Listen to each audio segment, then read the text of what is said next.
இந்த ரூம்ல மகான்னு ஒருத்தி இருந்தா. அவ எங்க போனானே தெரியல. ஆனா அவள மாதிரியே ஒரு பொம்மை மட்டும் என் முன்னாடி இருக்கு.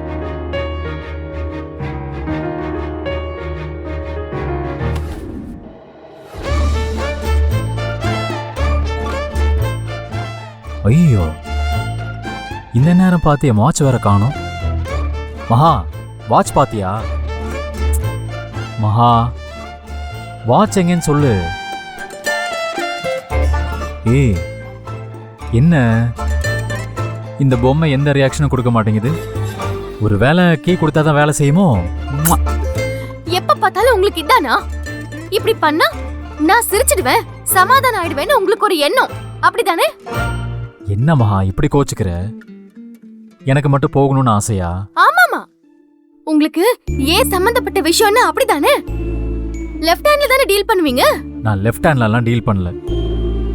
ஒரு வக்கீல் கிட்ட ப்ராப்பரா பேசி அவர் மூலமா அவருக்கு தெரிஞ்ச டிராவல்ஸ்ல இருந்து கார் புக் பண்ணியிருக்கேன்.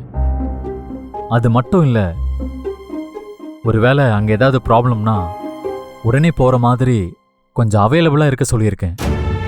ஏன்னா கௌதம் மாதிரி ஆளுங்களை லீகலாக தான் டீல் பண்ண முடியும். அவர் தேவைன்னா போலீஸ் ஃபோர்ஸை கூட யூஸ் பண்ணுவார். நம்ம போய் நின்று மறுபடியும் அவமானப்பட வேண்டிய அவசியம் இல்லை. அந்த வீட்டில் இருந்து வெளியேறதுக்கு எனக்கு விருப்பம்னு சொல்லிட்டு ஐஸ்வர்யா அவள் பாட்டுக்கு வந்துட்டே இருக்கலாம். இதுக்கப்புறமும் நான் மும்பை போகிறது உனக்கு பிடிக்கலேனா சொல்லு, நான் போகல. ஆனால் நான் மும்பை போகிறதுக்கு எல்லா ஏற்பாட்டையும் பண்ணிட்டேன்.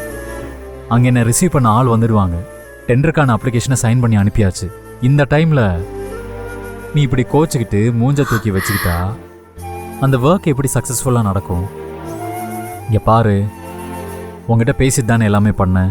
அப்போ ஆல் தி பெஸ்ட் சொல்லிட்டு இப்போ ஆரம்பிக்கும் போது கோவப்படுறியே.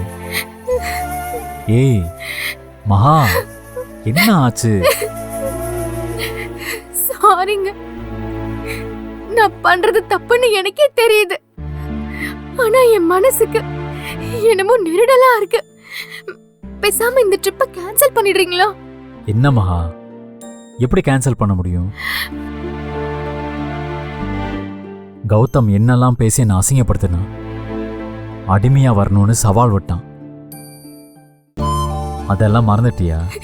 இந்த சூழ்நிலையில ஐஸ்வர்யா வாழ்க்கை முக்கியமா இல்ல நீங்க விட்ட சவால் முக்கியமான்னு யோசிச்சா எனக்கு என் அக்கா தாங்க முக்கியமா படுறா. என் நிலைமை கொஞ்சம் புரிஞ்சுக்கோங்க. மகா, புரிஞ்சுக்கிறேன்.